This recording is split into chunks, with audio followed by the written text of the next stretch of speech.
Today, I'll be sharing with you a true story of how a 75-year-old man who's rated 446 on chess.com accidentally checkmated a chess.com bot, wait for it, that's rated 3 times his rating. He was playing the Daryl Morey bot, which is a 1550 rated bot, and he accidentally checkmated it. And if you're wondering how that happened, well, I'm going to show you the game right now. So this game was played by one of my subscribers who's playing as white. Like I already mentioned, he's 75 years old, about to turn 76. So happy early birthday to Harry if you're watching this. Thank you for sending me this game. It is truly fascinating. I don't believe I've ever seen anything quite like this before. Let's go ahead and get started. Harry plays the London setup. He's going for the very solid pawn pyramid where this d4 square is ultra defended, and he's developing his pieces to good squares. Now, one thing you should know about Harry, even though his rating is 446, he plays a lot against chess.com bots, which, as you know, are unrated games. And what that means is even though he might be learning a thing here or there and picking up some skills, his rating isn't actually improving. So what is Harry's true rating? Well, you guys can let me know in the comments what you think after you see this game, but I would say it's probably a little higher than 446. But let's take a look at what happens. His bishop gets attacked, and he just ignores it and keeps on developing, which is a perfectly viable option in the London like this. You can keep developing, and of course, you can always recapture with the pawn. And even though you get these doubled pawns, it's not really a huge deal. You also open up the e-file. You can potentially attack the king, get a clamp on the e5 square, and I really like the way he's played this so far. He castles, gets the king out of the center. This is textbook for how you want to start the game. Develop your pieces, castle before move 10. Great stuff. Let's see what happens next. H3. All right, not a bad move. Personally, I think I would continue my development right away, but I do see the idea. He's trying to control the g4 square here, and there's some merit to that, so not a big deal. All right, let's keep going. He's completed the London pawn pyramid here. Nice and solid. Everything's looking pretty good for white so far. Bishop to e6. And now Harry decides to go on the offensive. Now, for me personally, I'm going to keep developing. I'm going to play knight to d2. I'm going to play rook to e1. And maybe after I get those moves in, will I start thinking about going on the offensive. That being said, it's not a bad move at all. And he does have a nice threat here on the bishop on e6. The bot decides to trade and then retreats the bishop. And now Harry plays a nice move, rook to e1, lining up on the king, which is still not castled. So far, so good from white here. Queen to c7, and out comes the remaining knight. Great job, developed all the pieces, the rook's on the half-open file. Can't complain.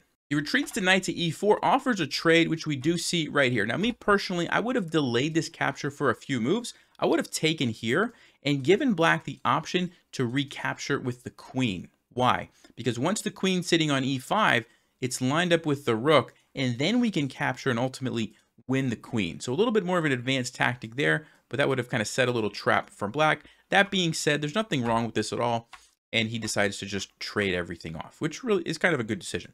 Now, black plays d5, closing off the center, which is good because black's king was still there. And here, Harry plays a move that is pretty advanced, I would say. He plays the move e6. Now, it doesn't quite work because there's not really a great follow-up after the pawn just captures. Like, yes, you can throw in a check, but the king can actually just kind of run away.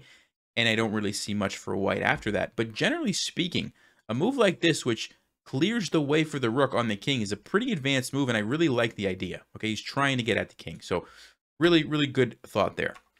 Bishop goes to f5. Another great move. He's taking advantage of the pin and piling onto that bishop, just adding attackers. I really like it. King to d7, and another good move here by Harry, queen to h5. Defends his bishop, but also creates a very clever threat. Queen takes f7. Now, I don't believe that Harry saw this threat because it's a tricky threat to see. But essentially, the bishop here is pinned to the king, which means it can't move back here, which means this pawn is actually free for the taking. And so after black's next move, this would have been a killer move. Queen takes f7 check, and you can see how all of black's pieces are starting to fall apart once that pawn gets captured. So that would have been a great move. Fortunately, like I said, it's tricky to see, but that's okay. He makes a trade and then brings the queen to the center, again offering a trade, which we do see. And now we kind of get to this relatively equal endgame, but what I do like about Harry's position here is that he's got these rooks lined up, creating a battery on the e-pawn. Okay, black pushes forward, And then black gets this nice pawn chain, which is kind of annoying, honestly, for white to deal with. That's a very strong pawn chain. Let's continue on.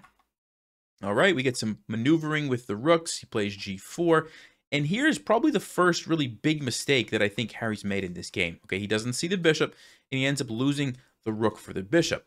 Now, that being said, the game is not over. And here Harry does something very, very clever.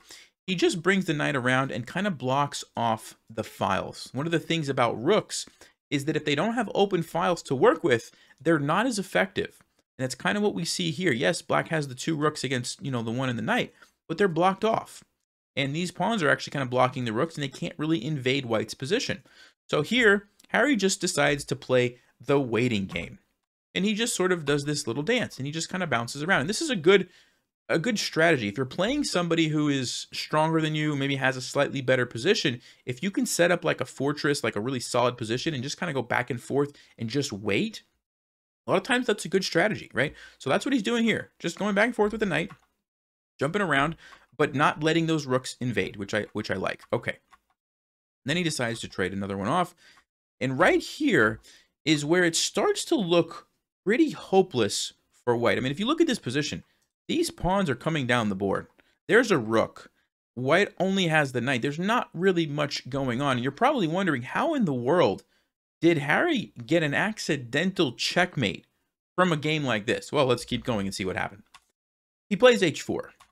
The bot brings the rook up, which is, I don't really know what the point here is. I mean, I guess, yeah, you're defending the pawn. If black would have decided to just start throwing these pawns down as quickly as possible, it's over. There's no way the king alone can stop all of these pieces from getting a queen. You just can't do it, right? But he plays this move. Okay. And then he pushes. And he pushes. And then he plays this move, which is kind of a weird move because you can't really stop the pawn because the knight's there, unless you're willing to sacrifice it, which maybe that's what the plan was. I don't know. But what does Harry do? He says, well, I have nothing to lose at this point, and he keeps pushing his pawn. Okay, great. Watch what happens next. Check. And now black finally gets the queen. And yes, Harry gets the queen as well, but black is going to have the first chance to strike at the king. And if black was smart, check or check, a lot of ways that you could approach this. But what does black do? Rook to e3. Now, what's the problem with rook to e3? Well, yes, you're threatening a checkmate, but you didn't put white in check, which means now Harry has the opportunity, you guessed it, to start checking black's king. So here we go. Check and check. Check. And he's doing the right thing, right? If you're ever in a queen endgame and you're losing, look for perpetual checks. Perpetual check just means a situation where you can constantly put your opponent in check to eventually force them to go back and forth until you get the same position 3 times. And if that ever happens, the game is immediately a draw. So it looks like he's almost achieving that. He's going for the check. Going for the check. Then he plays queen to c6. And this is a big mistake because it's not putting the king in check. And now is the 1500 rated bot's opportunity to strike and win the game. There's 2 different mate in 2s. You can either take with the rook, followed by queen to g1. You can also take with the queen, followed by rook to e1. Doesn't really matter. They're both mate in 2. And of course, the 1550 rated bot is going to see that, right? No. For some reason, the bot decides, I need another queen. I don't get it. But okay, he's back in the game. So what does Harry do? Back to the plan of perpetual check. Let's just go for checks, right? So here we go. Check, check, and check, and check, and checkmate. What? Right here, Harry won the game against the Daryl Morey bot, and he didn't even realize, but it was checkmate. So let me just explain what happened here, guys. So the king is trying to run, and the bot, for whatever reason, decides to run up here, which, okay, I get the idea, but then right here, it blocks itself into a mating net. So you block the check, but the problem is you have nowhere to go. The king can't move because the pawns are here. You've trapped yourself from behind, and now once you push forward, it opens up the opportunity for checkmate. In this position right here, it's actually mate in 2. And Harry accidentally found it. He wasn't looking for mate in 2. He said he was just looking for perpetual check. And he thought, okay, here's a check. Okay, here's another check. Wait, what? I won? And that, my friends, is how you accidentally checkmate a bot 3 times your rating. Thank you so much, Harry, for sending me this game. I really did enjoy looking through this, and I did laugh when I saw this. I hope you guys can appreciate this as well. Maybe leave a comment and let Harry know if you appreciated this game. Thank you guys, and as always, stay sharp, play smart, and take care.